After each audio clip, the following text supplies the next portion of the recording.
Hey guys, this is KJOS. And a couple months ago, I dropped my first video on the Pixel 3. And if you haven't seen that, you can see that right up here, somewhere here.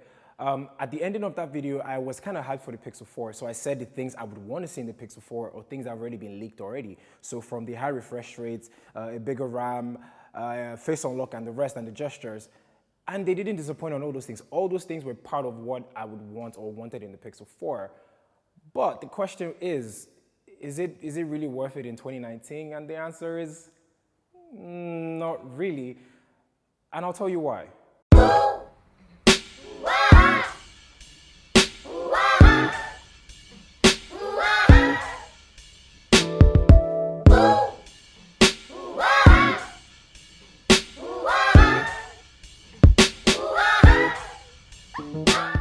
Right off the bat, the best thing about the phone for me is the built-in recording app. It may seem really simple, but just hear me out for a sec.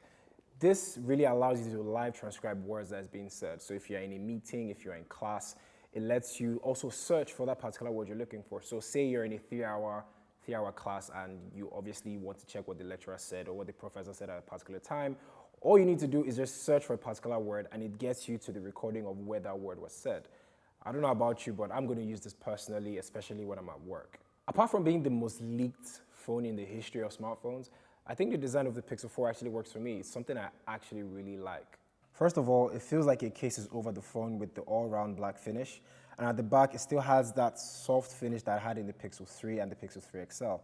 In my opinion, it's not as smooth as the Pixel 3, but it gets the job done all the same. It also has this unique power button going for it, so I think that's great. And by the way, I think the Panda version or the Stormtrooper version is the best color of the bunch. I really wish they got more colors out there like the Apple did with the iPhone 11, but we can't all get what we want at the end of the day. But overall, it does feel like you're holding a premium phone in your hand. The only gripe I have right now with the display or the design is that a lot of people tell me it looks like an iPhone. So I guess Google needs to redesign or needs to change their design. I don't know. But let's see what the Pixel 5 has to offer. The front part of the phone, the part you're looking at the most people seem to not like it. But for me, I really don't seem to care.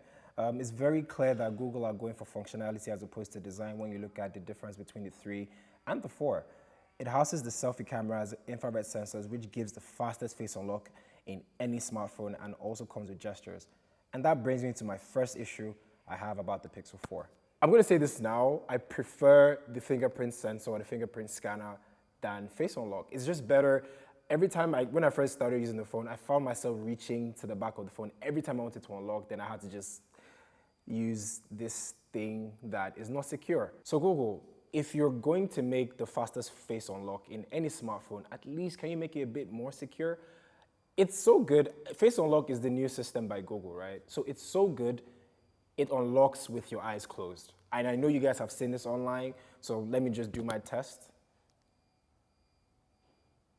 And there you go. It just makes no sense to me. And I was reading something online. So a few friends of mine got the Pixel 4, and they got in a bit of trouble. So one was telling me how, and I'm going to quote him straight up. He said, "This babe unlocked my Pixel 4 with my face while I was sleeping. Nah, Google, you have to be joking." And I think to be fair, I think it's going to be fixed with software updates. But for now, just be careful with who has your phone, because they might just see what they are not meant to see. But yeah. So Motion Sense basically creates a bubble around your phone that allows you to detect when your hand is approaching the phone, as well as swipe to change music, to turn off alarms and timers. But there's always a big but in the Pixel 4. Google decided not to enable this for Nigeria. It even tells you when you try to enable it in the settings app. And according to XDA developers, motion sense or gestures are only available in 53 regions, and Nigeria isn't one of them. So this is the second time a Google feature does not work in Nigeria. So I remember when the Pixel 3 was being presented and I saw that screen calling was going to be on it. And I said, yo, this is actually for me, because I get a lot of spam calls. And I bought the phone and I tried to show off like, yo, you guys call my phone and see this new feature, and it just didn't work. I was kind of bummed out. I was kind of really annoyed at the fact that it wasn't working. So I went online and I found out that outside the US and a few other countries, screen calling doesn't work. And this is literally the same thing. So if you guys know something that I don't know, could you comment below and tell me why motion gestures doesn't work in Nigeria? Maybe I'm missing out on something, I don't know. But if I'm paying $900 or if people are paying $900 for a particular phone, I think it should have all the other features that the rest of the world has. The Pixel 4 is the first phone that I've tested that has the high refresh rate. And I tell you this, there's a huge difference.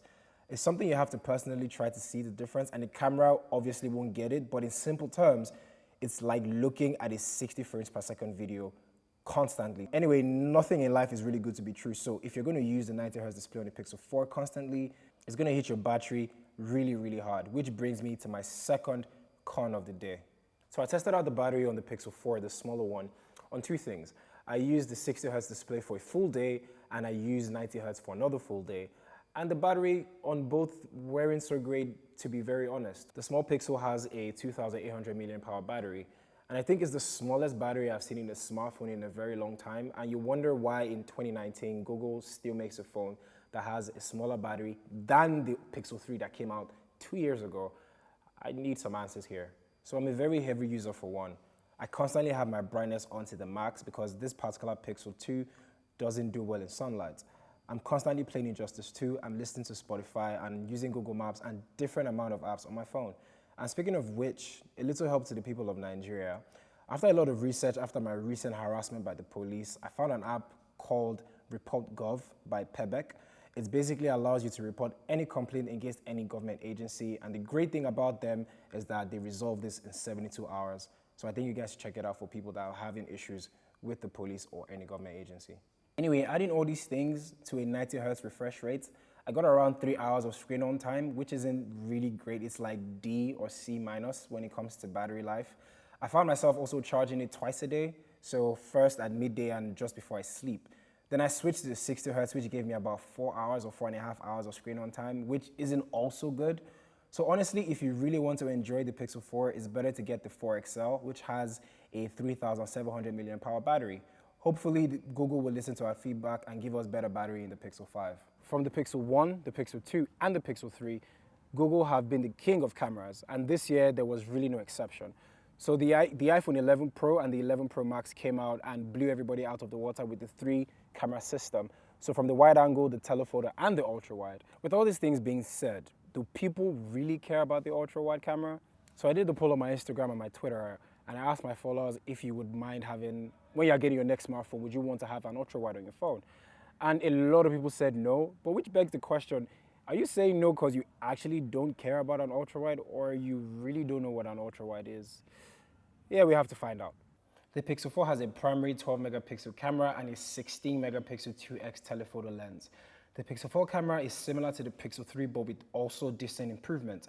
It has great dynamic range, great contrast, and to be honest, it leans towards the cool side than the warm side. And also HDR is also improved. Also, it's great when there's sunlight, and it does a great job with low lights using night mode. Is this the best camera? Well, so I have a theory and an opinion really. Most, if not all, flagship phones have very, very good cameras. Is there really a huge discernible difference between the iPhone 11 Pro camera, the Pixel 4, and the Samsung camera?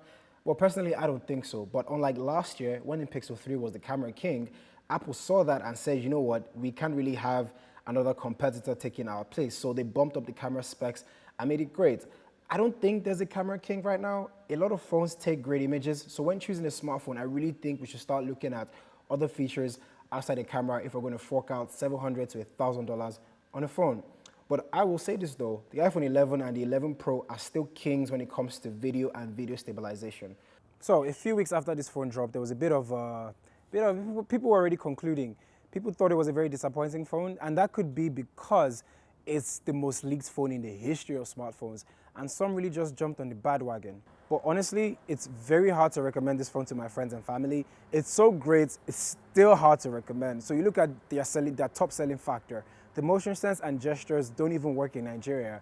It has the average battery life that gives you 3 to 4 hours of screen on time. So the question is, why should you fork out so much money on a phone that you can't even properly use? So that's it, the Pixel 4, a great phone that is very hard to recommend.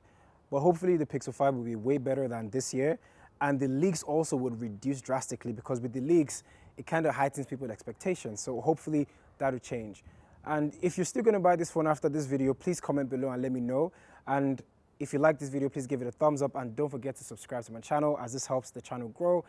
And with that, I'll catch you guys on the next one where we talk all things tech.